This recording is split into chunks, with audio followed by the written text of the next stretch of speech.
replace the tile and coping without resurfacing my pool. I recently had the pool resurfaced with Pebble Tech, and now I wish I had retiled at the same time. Is it more difficult and costly to retile now? And is it a good idea?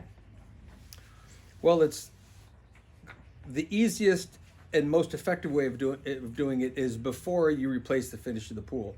But to answer the question, yes, you in fact can replace the tile now that the pool has been refinished. What you have to do though, the difference is, and this is where it can get into a little more of a costly thing, is you have to get the water level drained down and cut the plaster, the pebble that's meeting up to the bottom side of the tile.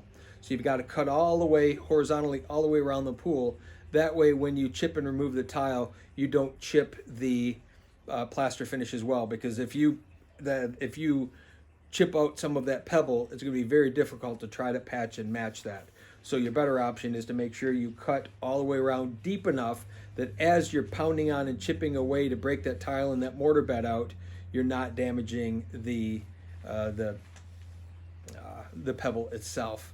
I think the only other thing that you run into a bit of a challenge with this then is matching whatever your grout is. You want to make sure that it works well with the pebble itself so that you don't have this distinct change in color in the grout. Although the challenge with colored grout is sometimes it effloresces and you get that kind of white fog that comes through the colored grout. So I would say it's definitely doable. It's a little bit more expensive, but there's a couple things you should watch out for.